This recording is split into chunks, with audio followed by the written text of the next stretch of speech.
Welcome to Satsunami.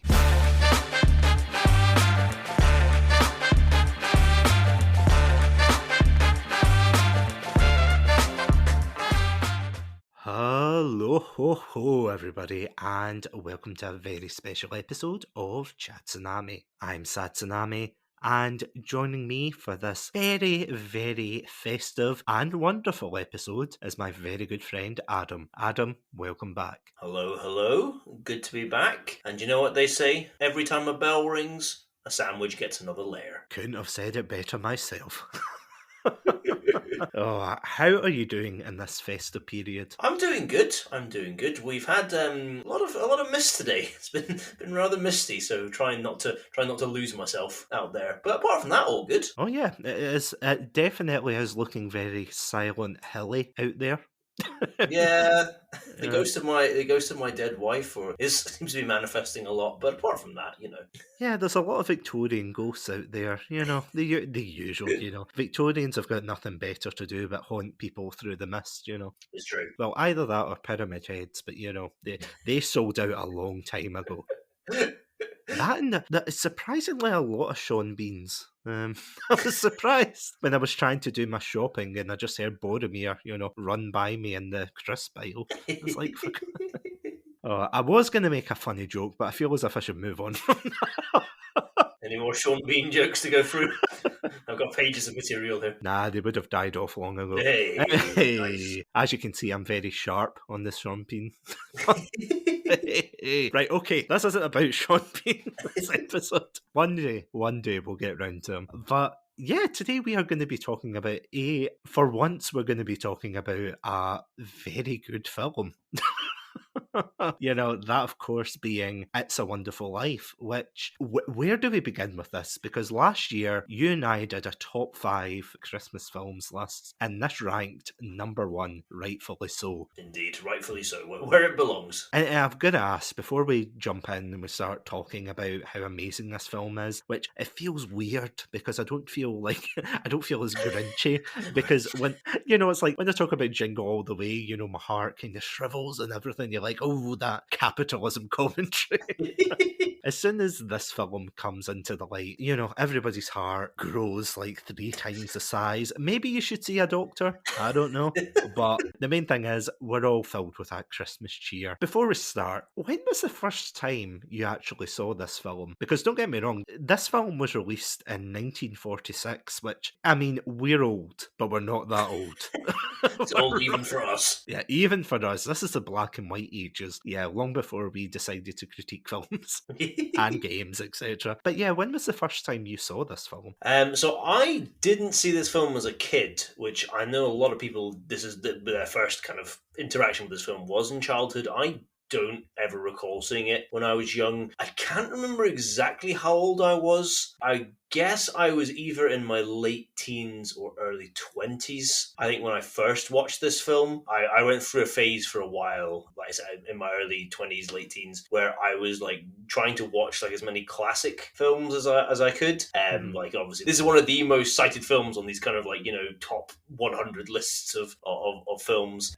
So I watched it at that then. I can't remember what I said. I can't remember how old I was at all, but that's when I first came into contact with it. I'm in the same boat for once because I actually saw this film, and this is going to make me sound old, but I swear to God, when I say in the cinema, it was a rerun, okay? It was not the original. Get off my lawn, you damn sandwich. To give a bit of context, there is a fantastic theatre in Glasgow called the GFT, which is like, I mean, correct me if I'm wrong, Adam, but it shows like indie films usually, doesn't it? And kind of like specialised screenings of films. Yeah, that's its main fare. I mean, it's also notable for being the first place that Satsunami and I met, however many years ago that was now, but it also shares that distinction. That is true. Adam and I actually shared a screening of, it was Terminator 1 and 2. Which Indeed. I know you are a absolute fan of that series, and we do need to get a retrospective going for the Terminator franchise one of these days. don't you worry, I'll tie a lasso around my collection and I'll pull it to you. Yeah, that actually was the first time we met, which, if that didn't happen, it's kind of ironic we're talking about It's a Wonderful Life and that particular thing. Because if it wasn't for like that moment and going out, we wouldn't have obviously met, we wouldn't have started the podcast. So it's got the fuzzy feelings going. Think about it. If you hadn't met me, you'd have an even more successful podcast right now. Well, no. I would have sold out by now. I would have been saying, this is sponsored by Raid Shadow. Blah, blah, blah, blah. G Fuel Energy, Energizer. And I'm just like, no, I want to go home, Clarence. I want to go home. So yeah, sorry, that aside. I first saw It's a Wonderful Life in the GFT with my family because every Christmas, although obviously due to circumstances both last year and this year, I don't know if they still do it, but I remember a couple of years ago they showed The Muppets Christmas Carol. Absolutely fantastic film as well. Like, you should definitely go see that if you haven't. For It's a Wonderful Life, I went to see it with my family. Now, I knew nothing about this film except for the parodies of it. Or not the parodies, but kind of the general outline. It's like, the film basically centres around a man who, he does everything for his community, and then one day he decides, oh no, I wish I was never born and everything. And I'm giving the bare basics summary here, because we will go into what this film's about, but that's all I knew about it. It was about a man who didn't want to live anymore. He wished he was never born, and he saw the world for, like, what would happen if he was never born. At the end of it, he kind of says, oh no, I want to be born again. And, he gets brought back into the world. It's all happy. I have seen so many parodies, so many films that just rip off this idea, because it's a bit like A Christmas Carol in a way. It's one of those kind of core films that a lot of other films copy off of. I've even seen a film similar to this where William Shatner is like the angel, quote unquote, driving a like carriage through Central Park. It gets really weird. It's the same with The Simpsons as well. They've done well, in the words of South Park, Simpsons did it. And yeah, like this story's kind of been parodied to hell and back. And I always thought, okay, how good can this film be? It's an old one. I'm sure it'll be good, or I remember sitting down, and then I came out of the film, and my God, I was blown away. And that's not something that usually happens, because a lot of these old films, they're long, they're drawn out, they're a product of their time, let's just say. But for It's a Wonderful Life, it just absolutely captivated me, like from start to finish. It did not feel like, well, just over 2 hours, it did not feel like that. I was just captivated about the story of this man going to desperate lengths and, yeah, just basically coming through, not unscathed, but learning a valuable lesson. And honestly, like, it was fantastic, and it still remains one of my favourite. I mean, I've got lots of favourite films, but especially for Christmas films, this is by far my favourite. And before we actually talk about why we love this film so much, would you, Adam, being the chief sandwich here, would you like to give a kind of brief synopsis about this film? I shall do my best. This is perhaps the most nerve-wracking, because usually when I do these, I feel like it's like it's bad films or whatever. So it doesn't really matter if I mangle it, or it's unimportant stories. This one is the complete opposite of that. So with trepidation, I will try my best. Godspeed. So It's a Wonderful Life focuses on the tale of a man called George Bailey, who lives in a small town in America called Bedford Falls, which I think is in the state of New York, if I remember rightly, but feel free to correct me if I'm wrong. And basically the film opens and George Bailey is down on his luck.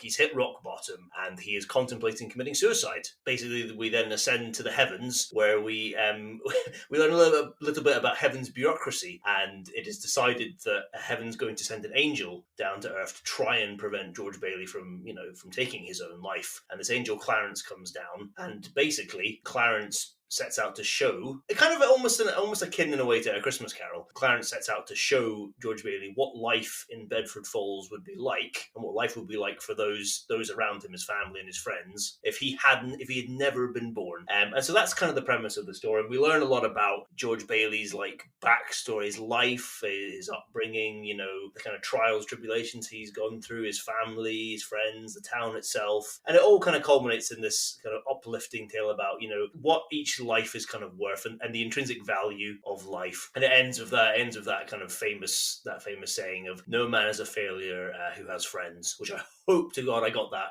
quote right.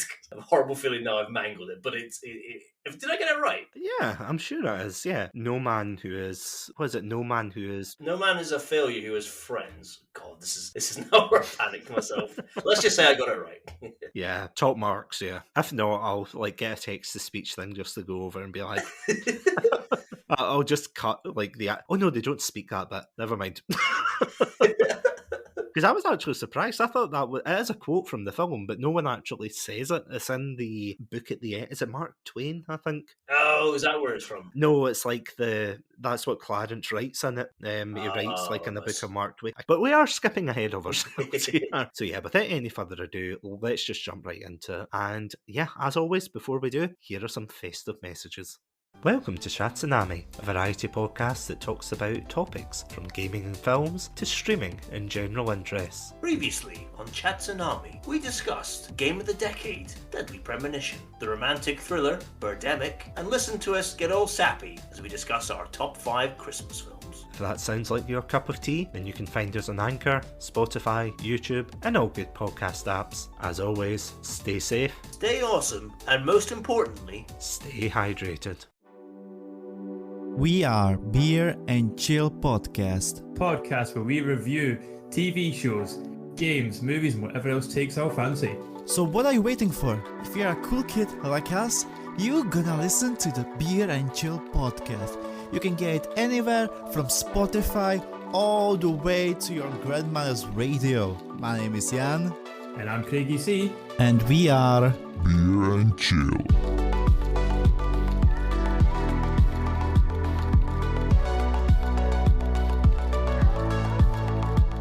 And wow, those are some holly jolly messages, aren't they? Indeed, the most festive of messages. So, yeah, let's begin. Well, I suppose from the beginning, and let's just discuss how this film actually came to be. Do you know the story behind this? I know some of the details behind it, but I'm looking forward to getting the full picture. From what I know, there was a man called Philip Van Doren Stern. If I butchered that name, I apologise sincerely. That is one mouthful of a name, in fairness. As far as I remember, I think he was a historian, and he wrote a story called The Greatest Gift. And it was basically I don't know, I can't say for certain it was, like plot for plot point, but it was the general gist of it. And after years of him like unsuccessfully sending it to publishers, which I can imagine how crushing that must have been, writing something that you really believe in, and then publishers are saying nah, we are not touching this, how dare you. So instead, Van Doren Stern decided to gift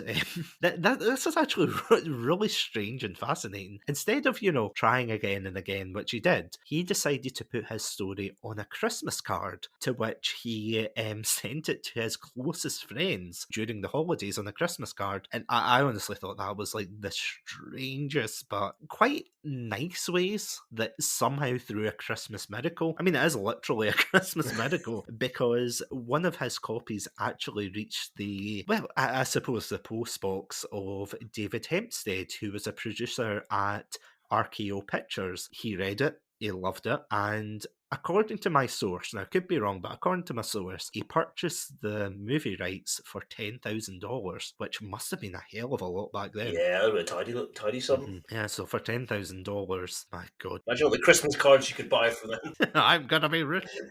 And then that's kind of how it came to fruition. And of course, the film is directed by Frank Capra, who, let's face it, he did a fantastic job in this film. Oh, absolutely. This is his. I mean, he did a lot of good films throughout his life, but I think this is without a doubt his masterpiece. I mean, there are kind of contentions, because I have read several sources that say, on the one hand, him and the lead actor, James Stewart, said this was their favourite film, and then some others to say, it was their second favourite. But it is safe to say that in both these men's minds, this film was held in high esteem with them. It is safe to say, apparently James Stewart was quoted saying that George Bailey was one of his favourite characters to actually act as. You can see why. Oh, definitely. I mean, as you said before, and honestly, it was a great summary. So don't worry. James Stewart plays George Bailey, who is he's an investment banker, isn't he? Or a loan? Yeah, he runs like a building society, I guess, which, They still exist now, although I think they're a bit more like banks now than perhaps they were in the 1940s. I don't want to speak to it because I don't really know all like the ins and outs of what exactly how building society differs from a bank. But yeah, that's kind of he's the owner of that. So I don't know. The majority of the film is quite tragic. Or not tragic as in, oh, it's like a sad one, but there are some heavy-hitting moments because throughout the film, George Bailey is this man who is very, he's the everyday man. He's the, swell, and gee willikers, and enter mid-40s slang here, which apparently this film had a lot of censorship. Oh, wow. Obviously, it was things that were quite, tame by today's standards, like saying things like, oh, they couldn't drink on camera, and they couldn't do this and that. Although there are scenes where they do drink in camera, so I don't know how they got around that. It's just orange juice, folks. It's in black and white. You can't tell. Yeah, it's just crazy the amount of things that were just like, no, you can't do this or that, which in today's standards you would be like, really? You can't say that? Because I think one of the female actresses had a line that said like, oh, I was out all night or something like that, and the studio didn't want that in because it was too suggestive or something. See, compared to what you get away with nowadays, it's like, yeah, that is like small potatoes in comparison. But yeah, George Bailey is this man who, throughout his entire life, from age, I think 21 to his like late 30s, that's what it says that I think that's the age range we see him. We do see him as a young boy, but throughout his kind of formative years as a young adult into like mainly adulthood, which is scary because that's where we're approaching as of recording this episode, he is just this person who's always willing to help out, but he's got bigger dreams of escaping this small town of Bedford Falls, and he really wants to get out. He wants to travel the world. He wants to take his, loved one and just experience life. But throughout the film, he's always been dragged back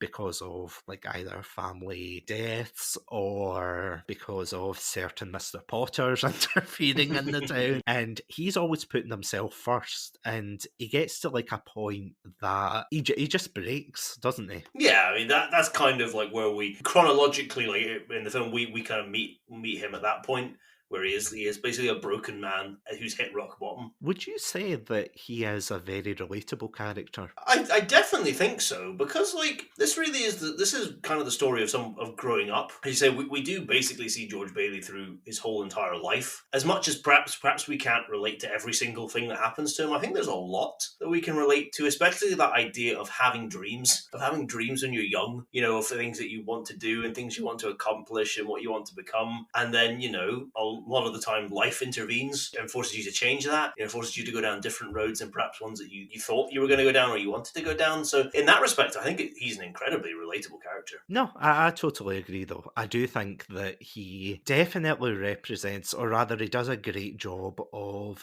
demonstrating someone who is, just trying to live his own life. And yet, as you said, like, because I mean, you and I have both been through that, where it's like you go to do one thing. Fortunately, it wasn't the Terminator 1 and 2 showing. Yeah, at the exactly. GFT. We've all had, whether it's big or small, we've all had experiences where we've gone to do something and because of life, it's kind of prevented us from actually experiencing that. And you kind of like, not get obsessed, but you kind of think of like the what ifs and what if I did this, what if I did that. And let's face it, this film is genuinely just one big massive what if. That's it. That's the whole conceit of it, isn't it, I guess? I mean, I don't want to like reduce it, and be like, oh, it's a big what if. Be like, and scene. That's it, end of thing. And I don't know if you know this, but have you heard the stories about the production of this film? I mean, I know there was a lot of trouble like in pre-production,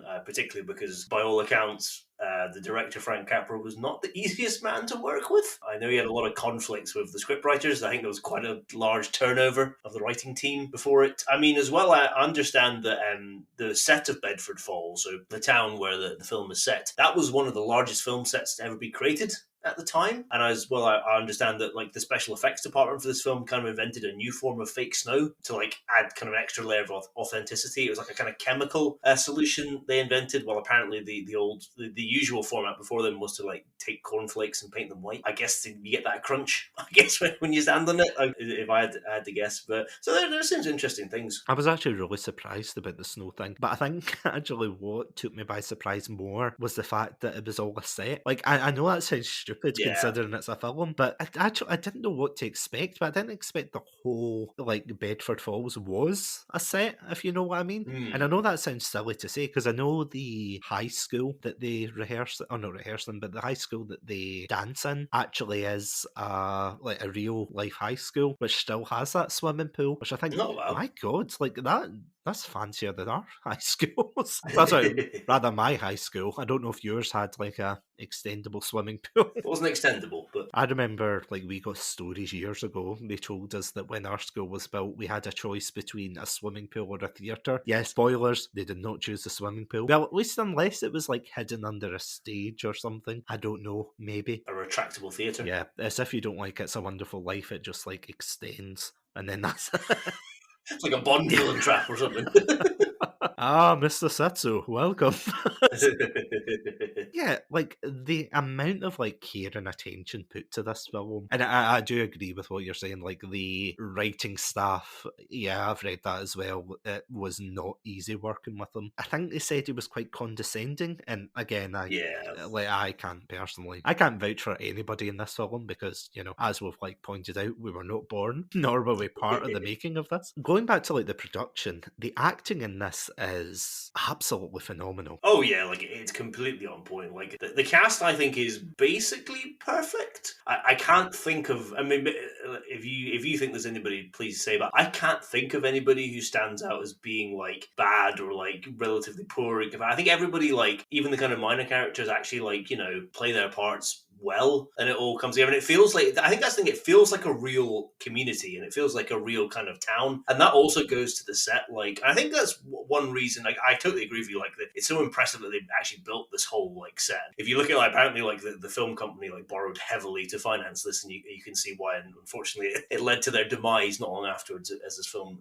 did not make its money back. I think that's part of the kind of, like, charm of these older films, certainly for me anyway, is the fact that, like, this was a time before, like, you could have your kind of computer generated effects and everything like that, and there is something which is just so like amazing about seeing like kind of real life sets, especially ones like this built on such a, and granted this isn't like Cleopatra or anything with giant like triumphal arches and everything, but like just the fact that this whole town was basically like largely created, I think is such an impressive feat, and it really grounds the story. And then once you add in like the acting and just that this feels like a real kind of community, it adds so much to it and just makes it that much more endearing. It's the fact though it feels so lived in. Like, did you get that impression? Yeah, exactly. That's why I guess as well. Like, it's such a surprise to find out it's a set, as you say, because it feels like a town, doesn't it? It looks like how you'd imagine like one of these old like 40s small American towns. Like, so it's such an impressive way that they actually created like what feels like a living, breathing community. Honestly, for those listening to this thinking, oh, it can't get any crazier than this, like genuinely go and look up like the behind the scenes stuff for this film, because it is fascinating. It's a fascinating read. You can have us on in the background as you're reading it. One of the other things that really surprised me was the fact that this was not filmed during the winter. This was actually filmed in like, I think, April to July, roughly. So it was kind of mostly this summer. I think it was mainly in June, July that they did most of it, and it was sweltering heats in California. Yeah. Which, oh my God, like, I know we complain about the rare spike of weather here in Scotland. Yeah, we do get sun sometimes, but like, I can't imagine being in full, like the big fur coat and everything, and oh God, no. pretending. That's actually, I was watching a video talking about that particular point, and they're saying like on the bridge scene, when he's standing there, you can visibly see like the beads of sweat coming down his, like James Stewart's face, and it's like, oh wow, he's acting really good, and it's like, no, he's just cooking in that suit. Just roasting alive. But I mean, the fact that he pulled it off is just incredible, and it just breathes such a, well, I say breathes such like a lot of life into the film and the set, because my God, it must have been hard to breathe. And that set, all clammy. Ugh, imagine the smell. Anyway, It's just so impressive. And especially for films nowadays, which, as you said, it's not... For a film that's so huge, as it were, like for A Christmas Carol, you've obviously got the Victorian streets, you've got the Victorian factories, you've got the three ghosts that you have to pull in and everything. But for It's a Wonderful Life, as a kind of quintessential Christmas story, it is dialed back significantly into this like quite intimate story of a man who just wants to live his life, but he keeps getting pulled back to Bedford Falls. It is honestly such a shame, because I think it's like he wants to go away and the town just keeps getting hit over and over again, and it's kind of up to George to become like this. Is it right to say superhero? Basically, is like superhero or patron saint are the two things that I think he basically, the two roles that he fulfills. In that, like, for the town, number one for the town, but also for like the people in his life, his family and everything. Like, he sacrifices so that his brother can go off to college, and everything. And as you say, like, as well, the town always seems to be like falls into like near collapse at times when he tries to get away. It is in many ways like the millstone like around his neck. He can never shake the weight of it. I honestly can't believe that this film didn't do well when it came out. It's a surprise. I think it's one of these difficult things to put yourself in a time. Mm-hmm. But I think if you look at it from the perspective, so as you said, this came out in 1946, is it? Yeah, 1946. 46, yeah. So this is a year after World War II ended. And this was a time when I think audiences in America wanted to go and see, there was a great uptick in kind of like espionage films and things like that. But also as well, like if audiences weren't going to see that, they wanted to see like very, like kind of kind of schmaltzy, like kind of overly optimistic films. Yeah, so if they weren't going to have to see things like espionage pictures, they wanted to go see like kind of schmaltzy feel-good films, because this was post-warrior. This was like having been through so many years of war, and like not as bad as some other countries, but some of the privations, and obviously families had lost sons and fathers and brothers and everything. So there was a chance that they wanted to kind of put that behind them, and they wanted films that did give them, like, made them feel good to see it. And as much as like the ending of It's a Wonderful Life it is like perhaps the ultimate kind of feel good moment, a lot of this film is really not. Like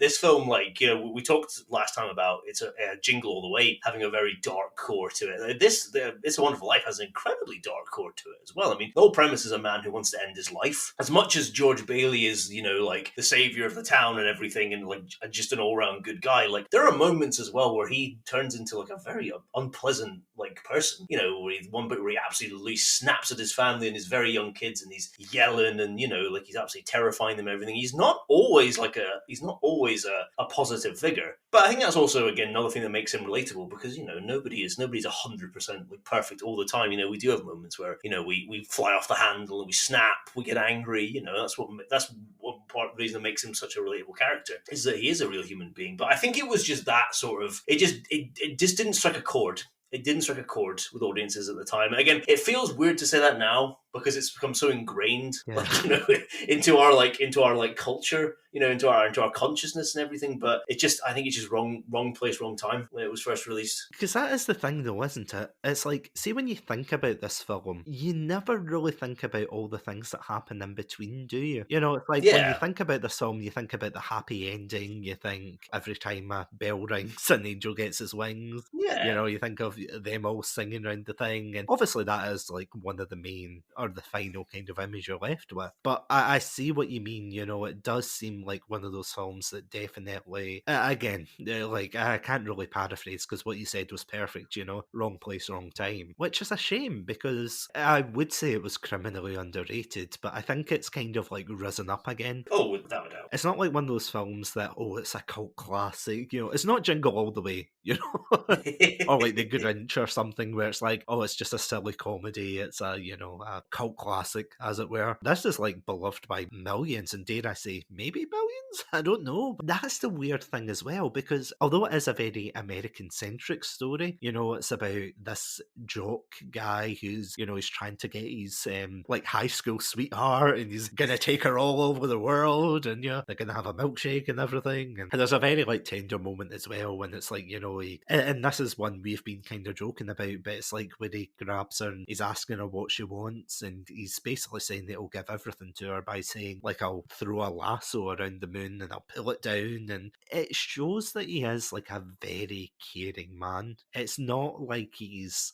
a stereotype, which is something I really appreciate. It's something that, as you said before, like everybody can kind of relate to, even though it's set in America, even though none of us are investment bankers, as it were. It's exactly what you said. It's a story about a man who is just trying to get by in life and do his best, and he just reaches that breaking point, which obviously we've all done. We've all hit that moment in our lives where we've been at our lowest, and it is just devastating when you hit that point. And for George to take that one step further and try and abandon everything he's kind of built up, it's just tragic. And as you said, like, I think that's what everybody who hasn't seen the film comes away with. You know, the happy ending, the, oh, hi, everything's great. But if you actually sit down and watch the film, it is dark at times. And I don't mean like, you know, oh, it's grim themes. And well, technically it is, but it is just that very serious kind of thing of human nature. And this is something as well that I found interesting, because I heard, like, at the time, a lot of people did complain and say that, oh, it was too happy and things. But if you look at it, it's not kind of like your traditional film, because, and this is leading me on to the villain of the piece, Mr. Potter, who is someone we do reference quite a lot, but Mr. Potter is the quote-unquote antagonist. He's the fat, greedy banker who is stealing everybody's money, wants to build very... I'm laughing because in the scenes where George isn't there, like when he doesn't exist, the whole of Bedford Falls turns into Pottersville, and it's like all casinos and just like all this degenerate saying things. It's things that are probably very scandalous for the 1940s. You know, that way where it's like, oh no, gambling and smoking and oh, it's terrible. You know, George does his best to kind of fight back against them, which he does successfully until his uncle loses the money that he actually needs to stay open. His goddamn uncle. Liability. You know, there's actually a funny scene with his uncle. Have you ever heard of this, like, behind the scenes thing? I can't remember when it is exactly, but there's a scene in the film where George Bailey, like, he brings out his uncle, and the uncle walks off camera, and then what happens is, off camera, one of the crew members drops one of his, like, things of equipment, and it makes this crashing sound, and the uncle, or the actor who played the uncle, in his, like, quick thinking, just yells back off screen, "Don't worry, I'm fine." As if he had just, like, stumbled into something. Because it sounds as if he stumbled into, like, you know, trash cans or something. It's like, don't worry, I'm fine. That was just like a mistake, but Frank Capra loved that so much that he kept it in the film, and I think that's amazing. Honestly, I thought that was such a, you know, it made, like, although it was a small part, it did make, like, such a good piece of the film. Yeah, Mr. Potter, he is just your, I mean, I think Mr. Potter's probably the most stereotypical of characters as far as the film goes. Like, what's your take on Mr. Potter? I mean, I totally agree. He's Ebenezer Scrooge, who never gets visited by the ghosts.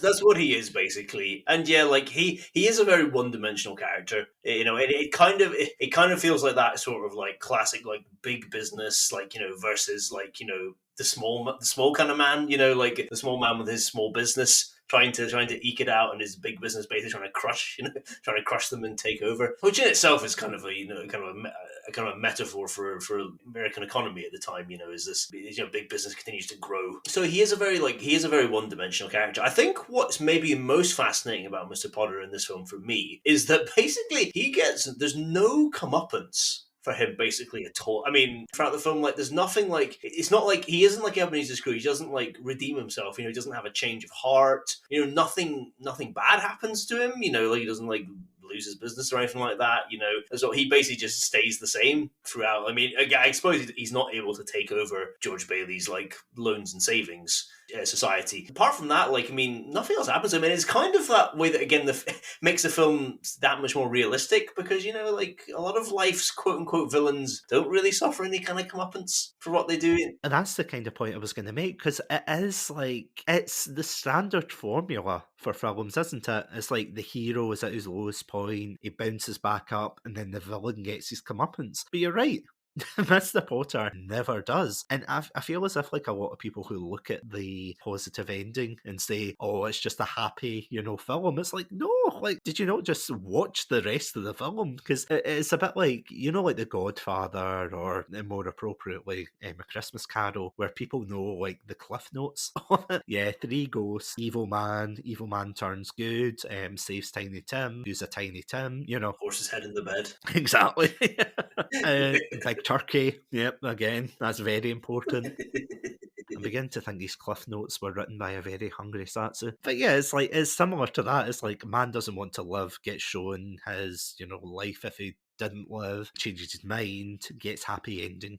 And I feel as if that does such a disservice to the film because there's so much between the dialogue, between the character interactions, especially between like George and the whole town. Because this is something as well. It's almost kind of Twin Peaks. Well, not in this term of like, surrealism, but in terms of like Twin Peakness, where it's like every character in this small American town interacts with one another and they've all got their own relationships, they've got their own interactions and things. And for George Bailey, he absolutely steals the show in Bedford Falls. By that, of course, I mean he's always helping them, he's giving out money to the extent, and this is one of the scenes that really gets me every time, but there's a scene where him and his wife are going away for a honeymoon and they actually give up their money. I think it's $2,000, which is no like small money at that time. And Indeed. he offers to give that money to the people of the town just so they don't have to go to Mr. Potter. And I have to admit, that always riles me up.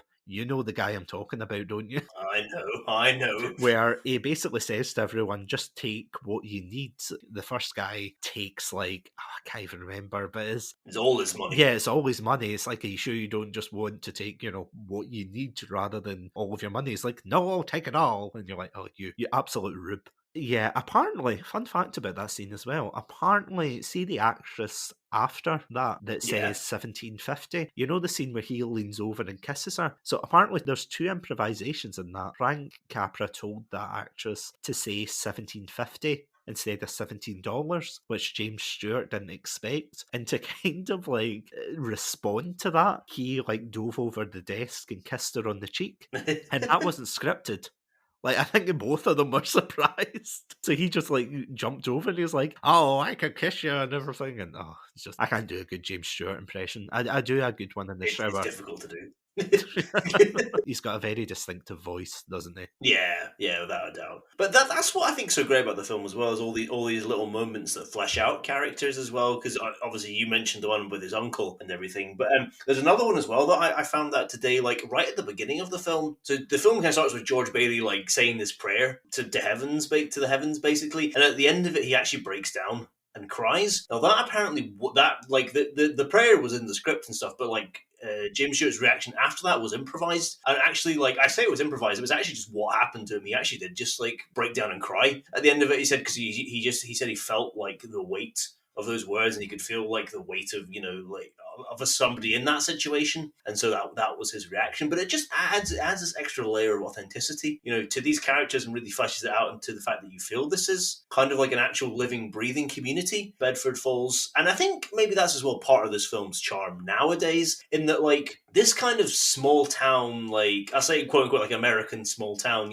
where everybody kind of knows each other, and everybody gets along, that has kind of vanished from our. I mean, I'm sure it exists in some places, but it's not the norm now. Like, we're far more likely to live in like kind of big, faceless, like urban centers now. We barely know the people like around us. And it's not like I go down the high street of where I live and I pop into the local bank and like go greet the bank manager and everything. That kind of world has disappeared now. So I think there is like a kind of like charm to that kind of like quaint, small town vibe that just really doesn't exist in the world that we live in now. No, I completely agree with that. I couldn't tell you half of my neighbours. Can't tell you any of my neighbours, basically, I don't think. It's definitely, well, rather society has kind of evolved into that, hasn't it? It's like, as you say, kind of like faceless urban centres where it's like, you know, people living in the cities and not getting... And again, like, I'm going to mirror your point and just say that maybe there are some communities still like that. Like, I know, especially in Scotland, the more remote you go. That's true. For example, just a couple of months ago, I went up to Orkney. If you don't know, like, Scottish geography, Orkney is just like an island located just off the north of Scotland. Beautiful island, by the way. If you're looking for a place that's really remote and a terrible internet connection, go to Orkney.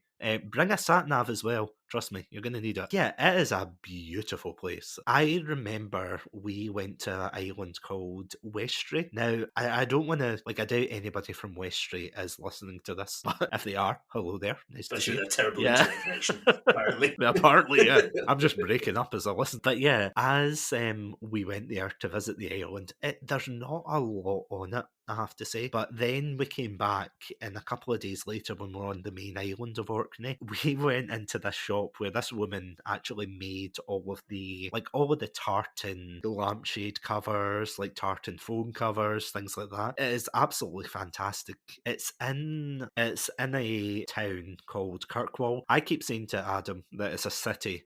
it's a very... The thriving metropolis of Kirkwall. It's got a cathedral. Does that count? Oh, well, fair enough. You know, I retract my sarcasm there. But as we went into this shop, we actually found out that the owner of that shop, I think she said her sister worked in Westray. It was just so strange to see how so interconnected everyone's lives were in Orkney. See, compared to, as you said, if you go into the bank here, like, I genuinely don't know anybody. You know, you go there, you meet a complete stranger, and it isn't like the way it used to be. And apologies for that kind of long-winded, like, explanation.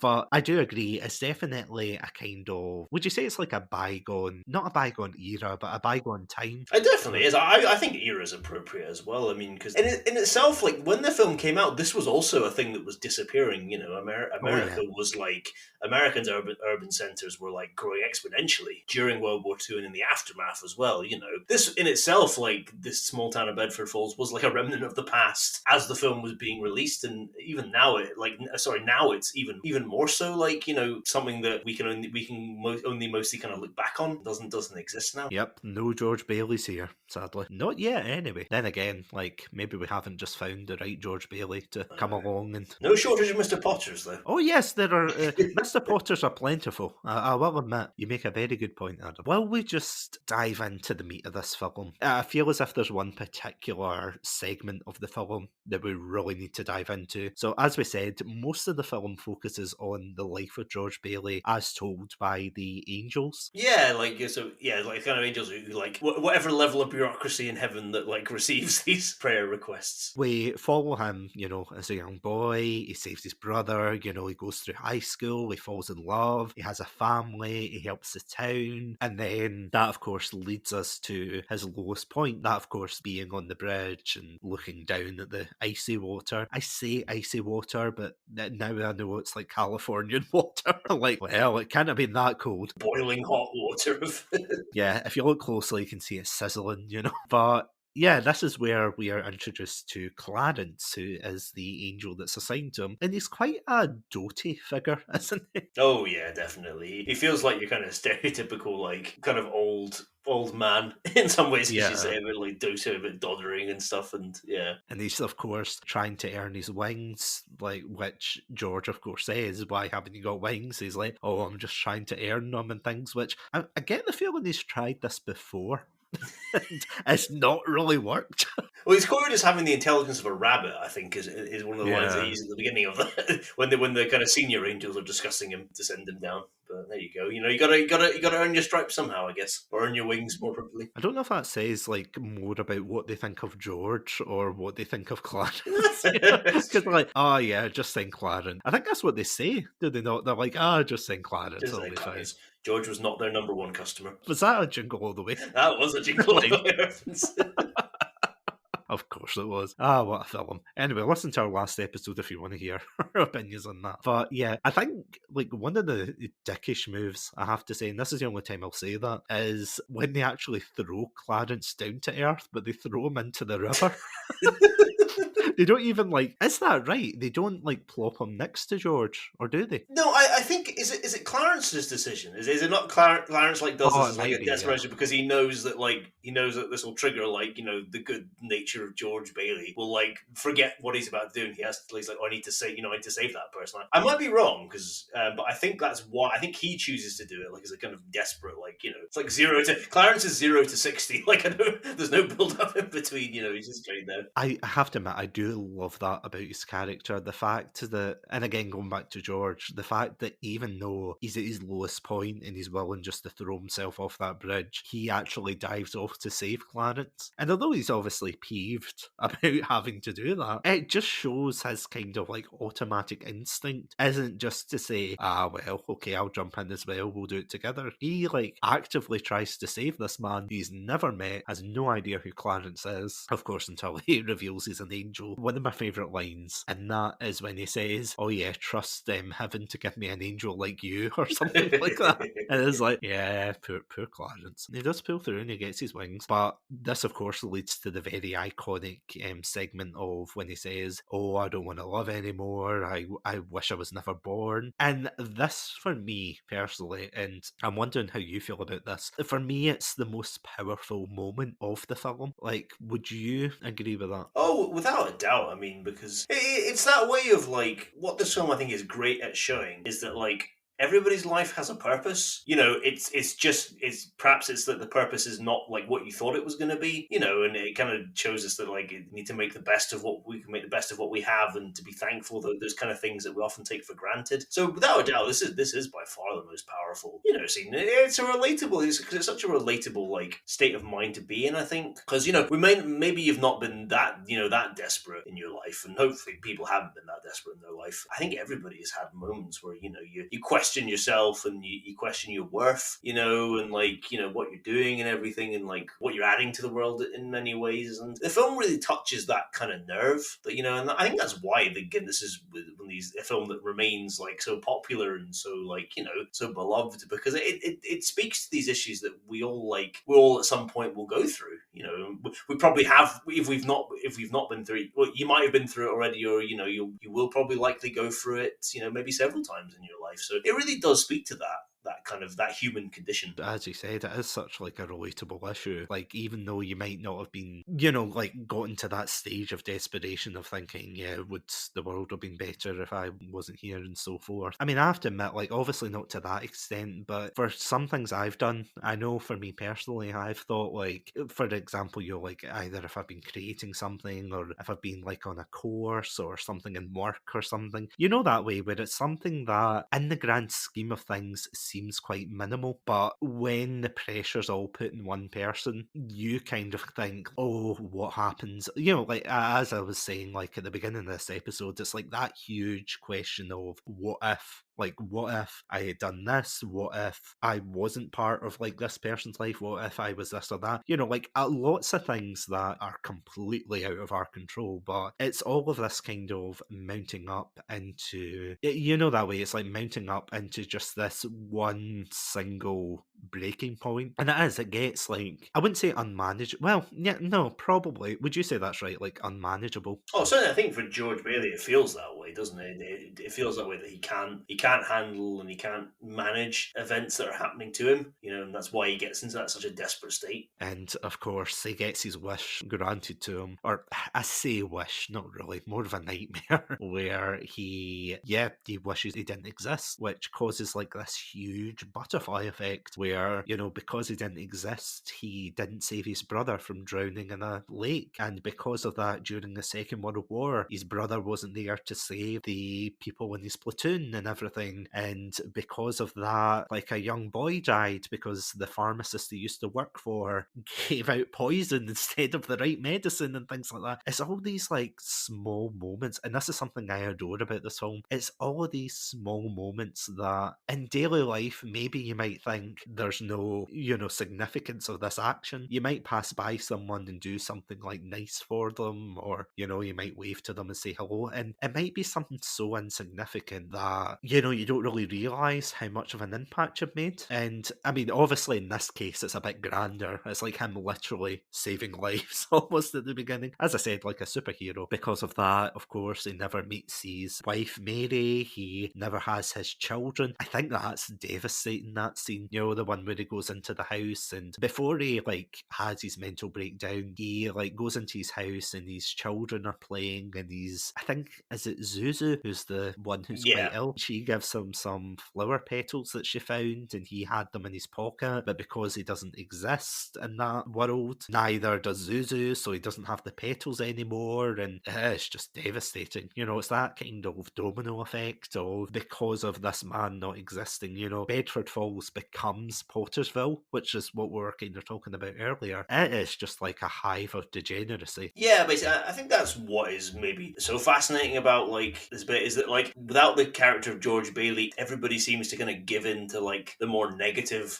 aspects of their characters and stuff, and, like, people do come across a lot meaner, and, like, there isn't that sense of community that seems to exist in Bedford Falls, like, but George Bailey is a part of it. That all disappears with him. So I think that's maybe one of the most powerful things as well, is that, like, as you say, it's almost like, it's kind of like that Jenga tower, isn't it? Like, you just take out that one block and the whole thing just collapses. And it is amazing how much of a difference he did make. I mean, that kind of one moment where, when he saved his brother, and you could easily attribute that to, like, oh, it's two kids, fooling around, he would have pulled himself out. And it's like, it's basically him underrating himself, isn't it? Well, that's exactly it. And we're our own harshest critics, a lot of the Absolutely, time. yeah. We can't see and we can't know as well, like, the results of all our actions, so it is so easy to overlook these things and to forget about them, and just like store them away, and you forget, like, how important or you don't realize how important they actually were. I mean, it is amazing as well, the fact that George Bailey was, like, almost the heart of the community, wasn't he? It was pumping out all that kindness, that good feelings and energy and things. Everyone felt, well, most people except that arse who,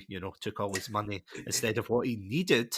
Exactly. He pumped out all of that, like, positivity, and everybody kind of, they felt it. And I have to admit, like, see the ending of this film, it makes me cry every time. I'm going to be honest. It is like, Can't follow you. it's genuinely, see acts of human kindness. I don't know what it is. It gets the old tear ducts going. Hits you in the feels. Yeah, but it's like, it's literally like he goes through this hellish experience of, I mean, I can't remember if I cried in the cinema or not, but it is like that moment of when he goes through the hellish experience of nobody knows him, they're all just brutal and just really horrid people. And that's because of the lack of George Bailey, of course. Like, without his positive influence, nobody else feels positive. They're instead being drawn to Mr. Potter, who, again, he... This is actually something I find quite interesting, just in a quick side tangent before I go on about the ending. Even though he gets away scot-free and he's, like, up, like, $2,000, is it? Oh yeah, however much the bumbly uncle loses. Even though he's up like $2,000, he's pretty much alone. That's true. And that is quite, don't get me wrong, it's not like anywhere near as, like, satisfying as seeing someone, like, drag him out the house and give the 2,000 to George. But, at the end, you see, like, George run back home, and, the police are looking for him and everything. And the first thing he does is embrace his family. He just kind of says, "Isn't it wonderful? It's Christmas," just these reporters and the police and everything. And they're all obviously confused. And he just goes, he doesn't care. He just runs up and embraces his family. Although, something I did find quite funny, and this is kind of like a personal note, but do you remember when he's running up the stairs and he hits the wooden knob on the handrail? Oh yeah. Was going up. I had a very, not like a grand staircase like that, but I had a similar thing where the wooden, I don't know what you call it, but like the wooden fixture on top. Knob thing, yeah. Yeah, like that would fall off as well, like when I was growing up. So I have to admit, I found that very funny when I saw that scene. I was like, oh, it's just like home. Not a big house like that by any means, because we don't live in America. We don't live in a big fancy house, but Plans a premium here. Yeah, exactly. But yeah, what ends up happening is, he runs up, he embraces his family, he's so relieved to have them. And then this is where the waterworks, come in, where everybody in town comes and gives him money to help him. And they all just rally under this one banner of trying to help George after all the help he's given them. And honestly, it's just like such a poignant scene. I don't honestly, like, there's few scenes that I've seen like that would make me tear up like that, but this scene just absolutely strikes a chord. And you know that image online where it's the guy saying, step 1, lie down, step 2, try not to cry, step 3, cry even harder. That's like me in that scene, because I'm like, don't cry, don't cry, don't cry. And then where you've got the quote from Clarence that says, no man with friends is a failure, and like how he's touched so many lives. And then of course his brother has to come in and cut the onions by saying, to George Bailey, the richest man in town. And it's like, oh, you bastard. Can't stand his brother. Oh.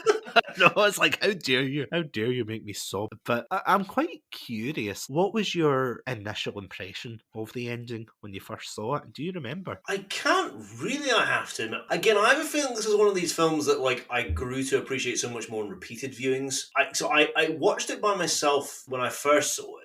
I think subsequently I've always watched it with somebody else, and I think it is one of these films that like benefits from watching it with other people. Whether it's just like one person, or whether it's like you've seen it in the cinema, or whether it's a whole audience. Like, I think it really benefits from that. So it is perhaps the ultimate feel good ending in that way. I think there's a reason why like that kind of warm feeling is attributed to this film, is because that ending is so memorable. As you say, we kind of forget like the dark journey that we've had to get there, and because it is such like there is just like such a great like sense of like joy and hope that comes through from this scene, because as you say, the community's rallying behind him and everything, and he's like, we see that like he's not going to end his life and everything, and it is that great like relief and just overwhelming joy. It's an ending that like I can totally see why like it gets you like every time, because it gets me every time as well, because it remains as powerful, no matter, it remains as powerful the 100th time you watch this film as it was the first time you watch it, because it is that like it's a triumph of the human spirit, I suppose, in a way. If you haven't seen this film, get the hankies out, because even like when you look up this film on like YouTube or things like that, just for that scene, everybody, like, there's loads of comments saying things like, yeah, as soon as George's brother says that, I'm in tears. As soon as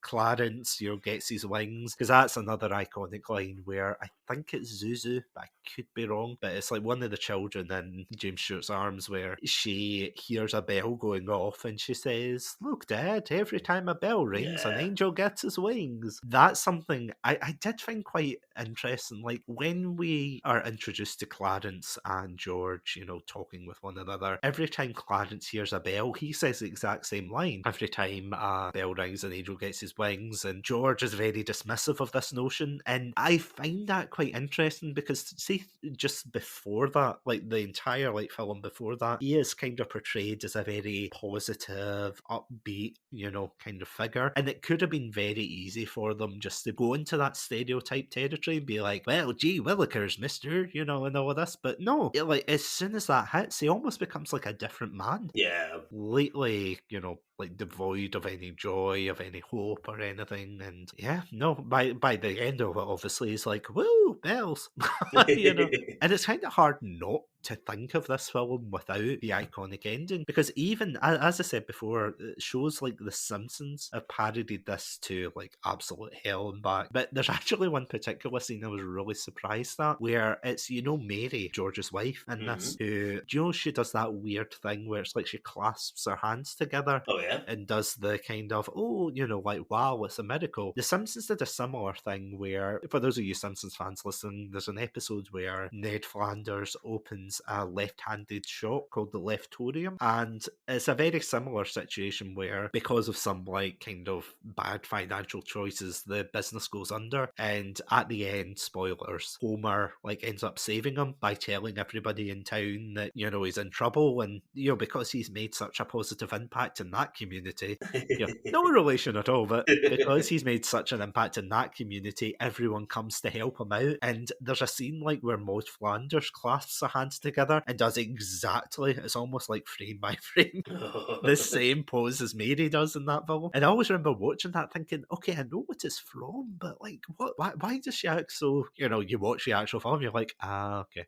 I mean, Now I get it. yeah, I get it. But it is honestly just such a. I mean, according to, and again, this could be outdated, but I think it was the American Film Institute in about 2006, I want to say. It was ranked as like the #1 most inspirational movie of all time. Would you say today that still holds true? Like, obviously, there's been many films. I mean, you're totally right. There will be other films that I'm afraid I'm completely blanking on the minute, but Oh, yeah. there's no I don't would say there's no shortage, but there certainly are there are a good few like inspirational films. I still think it probably deserves that title of being the most inspirational because I think it's such a relatable story. This is like and this was a theme of Frank Capra's work. He liked to create films that were about everymen, like and mostly everymen whose lives were then like turned upside down for whatever like particular reason, for good or for bad. Their lives completely changed. So I think the fact that George Bailey is such an everyman, like, and his story is so relatable, I do think this probably does deserve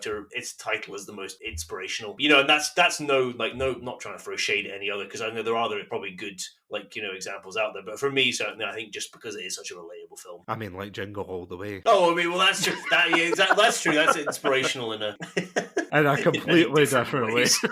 Don't become a postman. I mean, like, oh God, I forgot about that scene. Jokes aside, there's a lot of films out there that are inspirational, but it's like they're not bound by like it being like a Christmas film. Because I mean, technically you could watch this at any time, but I don't know what it is about watching it at Christmas. Obviously it is a Christmas film, but like, would you say that watching it at Christmas is a better viewing experience? I think so, and do you know what I think it is? Because you're completely right, because I think this, like, as much as on the surface it looks like a Christmas film, Christmas is a very small part of this film, like, Yeah. and in many ways it's much more a film about the human condition, I think, than a quote-unquote Christmas film. But I think it is amplified, its effects are amplified by watching it at Christmas, and I think it's the visuals. You can't not think of It's a Wonderful Life and not think of that snow. Like, that for me, if I'm thinking about it, I'm thinking of George Bailey, like, covered in the snow, like, running through the town, and everything. That image is burned into my brain, like, it's indelible. And that's what's kind of, like, represents the film, and I think that's why, it's one of these things that's become, like, so, I mean, that and, like, the fact that when this film really gained popularity, it was in the 1970s when its copyright ran out, and it wasn't renewed by the film studio, so basically American TV channels were able to pick it up for dirt cheap, and, because they were desperate for any kind of programming, like, this is when this film started to get rerun, especially around Christmas time, but that's what allowed people to go back and, like, rewatch it and actually, like, appreciate its brilliance, so I think those two things, but it's just the visuals, like, you can't not think of It's a Wonderful Life and not think of the snow and not think of, like, George Bailey, like, holding Zuzu in front of the Christmas tree. It's just burned into the brain. I mean, don't forget the iconic Merry Christmas, everyone, when you're running through the snow. Exactly, that's what you think of, isn't it? That's what you think of when you think of that film. You don't think of, like, you don't always think of, like, the kind of moments that are in summer, like, when him and his wife are going to go off to the honeymoon and everything. You think of exactly those moments, the Merry Christmas, and everything. Because even, I honestly can't remember if it was like an advert for Disney Plus or it was one of these streaming services, and it cuts like all these like Christmas films together, and that was one of the scenes where it's George Bailey running through yelling "Merry Christmas, everyone," and you're like, okay, I see what you did there. But you're right, there's just so much more to this film. I mean, let's face it, like, I would say probably 2/3 of it isn't Christmassy. Maybe. Exactly. Like, maybe, like, I could be totally wrong in that. Feel free to call me out, but like, or not call me out. Sorry, that sounded so aggressive. I'm calling you out. Yeah, I'm gonna wake up tomorrow and you're just got a diss track ready for it. You're gonna get flamed. I'm gonna get Clarence. One more thing I do want to point out, and I actually forgot about this until I'm convinced it was you that told me this quote, or not quote, but this fact about the FBI. Oh, yeah. Like, I genuinely forgot about this. I'm just looking at the notes I've got down here. Yeah, the FBI apparently in 1947 said that this was a communist picture. Mm-hmm. Because, and this is a quote from IMDb. The quote says that basically in 1947, an FBI analyst said that this was a communist infiltration of the motion picture industry because of the film's, and this is in quotes, obvious attempt to discredit bankers, which is a common trick used by communists. How, like, I get, like, obviously why they said it, because, you know, is it red panic or Yeah, the red terror, red fear. red Yeah. terror, red fear, yeah, everything red was out, you know. Santa was a communist, you know, Coca-Cola was on thin ice, you know. It was a terrible time for the colour red, let's just say. Looking at it nowadays, like in hindsight, it is just ridiculous, that statement. Because, again, it's like what you said, it's not a film about... I mean, don't get me wrong, it doesn't help bankers with Mr. Potter's portrayal. It's not one of those films that I think... Let me rephrase that. I don't think that's the central focus of the film. You know, as you said perfectly, it's a film about the human condition. And even though it's set in America, even though it's set during the 1940s, late 1940s at that, it's a film about, you know, human nature, about the man behind a town that, let's face it, without him probably would have... In fact, no, it would have crumbled long ago. Yeah, we see without him. It crumbles completely. Yeah. For me personally, I would say it's near enough a near perfect film. It does drag in some bits, don't get me wrong, you know, like it's an old film though, but I wouldn't say it drags to the detriment. Like, there is just such a lot, because as you said, it does begin, doesn't it, on the bridge? Yeah. And then it flashes back. And I remember seeing that and being like, okay, when do we get to the bit that, you know, the famous bit where he says, I don't want to live anymore. And it's like, oh, you don't mean that? How? I mean it. And, you know, the whole back and forth. But it's worth it because it's such a great build-up to kind of give you a profile. Almost is like an FBI profile, isn't it? It is. It's like, you hear that, Zach? Let's go back to the beginning. And, you know, you get this image of George Bailey, who he is and things. And although you get to know, like, his wife and things, I know we haven't really talked much about his wife, but, I mean, his wife is a good character, but she's not the focus. Same with, like, Bert and everybody else and the uncle. I suppose by extension, Mr. Potter. George is the central character, and he is just this perfect, almost near perfect representation of how just like that one bad moment can just, you know, send you spiraling into this really dark place. And the fact that he manages to come out of it after, you know, well, divine intervention, literally divine intervention, is just such like a moving piece. And yeah, I honestly, if you haven't seen this film, and I know technically we've spoiled it, but come on, it's 1947 or 46, sorry. I mean, come on, it's 1946. This film came out. But if you haven't seen it, and you know, you might think, oh, but you've spoiled it and everything, that honestly doesn't matter. Does not matter at all, because it's a bit like The Godfather. I know I keep bringing it up, like Citizen Kane as well. We all know like the twists and turns and things. We all know like the points, except for Citizen Kane. I still need to watch that, but don't tell Adam. Oh no. That'll probably be like the very first episode of 2021. Citizen Kane, a retrospect. But jokes aside, definitely go check out this film. It is absolutely... It's stellar. It is... I mean, don't let the fact that it's a black and white film put you off. Like, would you say, kind of as a closing point, but would you say that that might put people off, the fact it is so old? And because there is a coloured version of it, apparently, but... Don't watch it. It's supposed to be bad. The coloured version. Is it actually? Well, like, people say it's just point. Like, why? Like, what's the point? Yeah. Like, you know. True. I mean, sorry to oh, that was a tangent. No. To answer your original question, like, oh, definitely. I mean, on the surface level, like, I think it can put off and there is quite old, like, there are some kind of older style filming techniques in here as well that might be off-putting. Films, this is a very obvious statement, but films have changed over time. There's a lot, like, with a lot of older films, there's a lot less happening sometimes in scenes. It's a lot more pared back, which I quite like to an extent, but I can see something, you know, something that might not chime with, like, you know, people now. But, like, so on the surface that might put you off, but I think there's just so much in this film to, like, draw you in, you know, and there's so much to love about this film. And I think as well, like, just to like wrap up my kind of thoughts on it, I think in one respect this film was like so ahead of its time, and you might argue actually to an extent still is quite like very progressive, and that's in the issue of looking at male mental health. If you consider, like, for this being 1946, and this film revolves around a man who said having a mental breakdown. The weight of the world has just got too much, and he just can't take it anymore. And like, that's such like a progressive topic for a late 1940s film, you know, especially at a time when, like, there was a lot of men who returned from war and everything who were like dealing with, including Jimmy Stewart as one of them, dealing with, you know, lots of things they'd seen and things that happened to them and everything. But, you know, a society that encouraged repression of those kind of, of your thoughts and your emotion and everything. So to have a film that actually explores that is so progressive. And I think, as much as thankfully now we live in a time where this is an issue that's become mental health for everybody,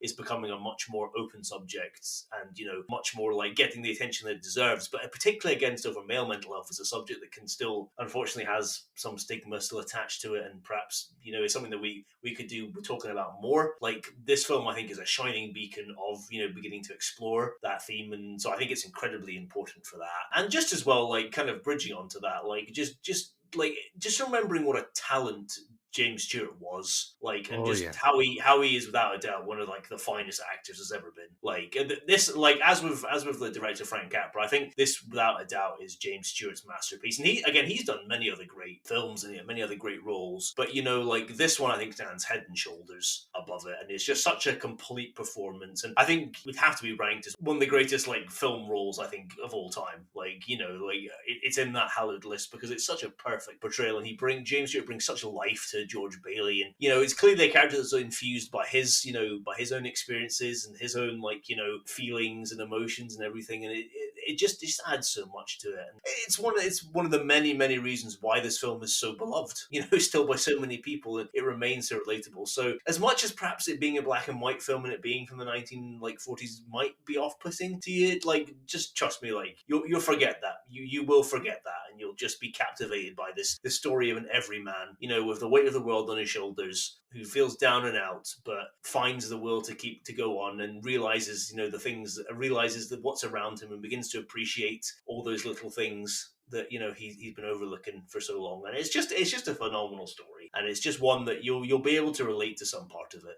And yeah, that's why it just remains such an amazing and such an important film. And I sound like a parrot when I say this, but I would 100% know. I think I stole everything there.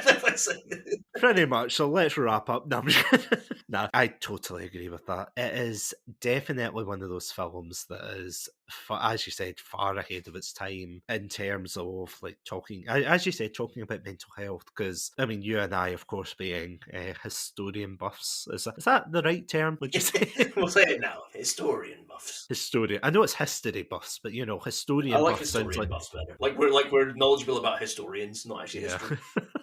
It's like, what are you saying about this? Yeah, like we both have in terms of like studying the First World War, the Second World War, and of course it'd be more relatable to the Second World War, where it was definitely a society of, in terms of like feelings and things, as you said, it was all about repression and things like that, which obviously is not a healthy state of mind. Just the kind of like leapfrog from what you were saying about the kind of themes of mental health in this, that this is something I find absolutely incredible about this film. It's the fact that even in today's standards, so the year, of course, as you may know, is 2021, where we are going through like the second year of quite possibly one of the worst pandemics in history, and no more has it impacted people more than in terms of mental health, where people have been isolated, they've been forced to, stay in their own bubbles, they've been forced to kind of stay limited to who they're interacting with. And don't get me wrong, like, the way that I feel as if this film does relate to that is the sense that, like, in a similar vein, George Bailey is a character who, although he has the means to go away, but every time something keeps pulling him back that is out with his control, whether it be his father dying and him inheriting the business, whether it's him giving his own money up to try and stop, everybody, the Mr. Potters of the world, taking advantage of them. It is just such an insightful look into, and that's the thing that impresses me more, is the fact that this was done in 1946, where couldn't be far. I mean, it could be further, it could be the medieval times, but you know what I mean? It's quite a distant, as we've been saying, it's a distant memory of life back then compared to what it is now. And yet, even still, this man, this character of George Bailey is just such a relatable character. His struggles are relatable. He's kind of learning more and more about himself as he's feeling trapped and everything in this town. All these pressures are getting to him. Whether or not, like, you look at this film as, upbeat, yay, Christmas, and things like that. You can look at this film as so much more than a Christmas film, because as we both said before, would you agree with that 2/3 of this film essentially are just building up this profile of George, getting into his kind of inner psyche, and, like exploding these themes of, as you said, mental health, like just more than just a kind of feel-good Christmas film. Oh, without a doubt, like, as you say, definitely at least 2/3 of the film are, like, set outside of Christmas. And even the parts that, like, are set not during Christmas, like, it's not, Christmas is the backdrop to it. It's not exactly like, Christmas is the central character like you get in some other kind of Christmas films. The central character remains George Bailey. And, it just perhaps happens to be that, like, it's this time of year that he's able, it's the time of year that he feels the lowest, and it's the time of year also where he's able to, like, pull himself back from the brink. But in that way, like, it's not particularly Christmassy, like, in that sense, and like, it's applicable to any time of the year, but it's maybe in that way of, like, the community coming together, and, like, the acts of, like, kindness, big and small, that, like, are associated with Christmas, tie it to that season. And that's why, another reason why it remains, like, essential Christmas viewing. One final point, and I swear, the final point, because I know, like, we could, like, talk about this one more honestly for hours. No. Other than, like, TV shows that kind of parody the kind of central theme, or not the central themes, but, like, they kind of parody the central elements of this film. Like, going back to the Simpsons example, that's not an episode that's set at Christmas. It's just, like, it's the ending they parody, I think, more than anything. They don't parody the Flanders wishing he was never born or anything like that. It's just more the ending. Something I did notice about the films that kind of copy the formula is they go balls to the wall with a Christmas theme. Like, as I said, that William Shatner one, which is forever burned into my brain, can I just say, where he's driving through and there's a huge Christmas tree and nobody recognises the woman and everything because she doesn't exist. They, like, make it so Christmassy. Like, you know what I mean? Like, Hallmark / Channel 5 Christmassy. Yeah, I can imagine. Like, very kind of insincere, and, like, like, it's not, obviously there's real people attached to these films, so I don't want to, like, rant on them too much, but it just doesn't hit the same points, again, as I said, it's like, it's hitting the cliff notes. Man doesn't want to be born, man gets shown, or women even, get shown what it's like not to be born, they wish they were back, they're back, happy ending. That's all they see. But going back to what I was saying before, if you haven't seen this film, go see it. Definitely go see it. Like, and by go see it, I mean, like, get it off your, streaming provider of choice, whether it's Amazon, it's on, or Disney Plus, or Netflix. I actually don't know off the top of my head. I can't remember. It'll probably be on Amazon, but I don't know if it's I like... think it's on. I think it's maybe on Disney Plus as well. I want to say, but maybe not. But I think I've seen it there. Take our advice with discretion. It'll be somewhere. Find it. If not, then just buy it off of Amazon. You won't regret It's it. worth it. Genuinely. It's worth It is 100% worth it. And yeah, before we actually close up in this episode, this is our second last episode of the year. Our final episode will, of course, be coming the week after this one. But in a couple of days, it is going to be Christmas. So, Adam, I've just got one last question for you. Are you prepared? I'm more prepared than when you asked me last week. Yeah. I have most things now. I'm still waiting for a couple of things to arrive. And I've had to make some last minute changes because some things weren't going to arrive in time. So, but what's Christmas without, like, a classic scramble to, like, to deal with some emergency. So yes, I feel in a much more prepared situation than I did a week ago. So how about yourself? More or less, as we were talking about before, like, I had to battle my way through the fog today just to get some last minute presents. But I think, yeah, more or less I am ready. Although I'll give you one last kind of funny story before we wrap up. I was in a shopping centre today and I quite possibly saw something again, or rather heard something I'm convinced might be against the Geneva Convention. It was Mariah Carey's All I Want for Christmas that was playing on the loudspeakers. You know how, like, a lot of shopping centres have that playing? Yeah. And like, they have Christmas music. It's like, fair enough. For some reason, I think the CD or whatever they were using was broken because it kept looping part of the intro. So, the bit where she says, very famously, I don't want a lot for Christmas. This is all I'm asking for. And then you get the guy cutting in going, and I... Round about that bit, it cut out, went like silent for a second, and then looped back to her singing that. So it was on repeat over and over again. And that's Oh, what I was God. thinking. I'm like, how do I contact the European, human rights commission? I'm like, this surely is against someone's human rights. I'm like, is this what it's like to work in retail? Having worked in seasonal retail before, I can tell you it's exactly what it's like. Yeah, oh, I can imagine. But yeah, I honestly, like, I'll be glad to finally put my feet up, spend Christmas relatively calm. Yeah, I'm looking forward to it. And yeah, as always, lovely listeners who are listening right now, thank you all so much for listening to this episode. As always, stay safe, stay awesome, stay hydrated, and most importantly, have a very Merry Christmas.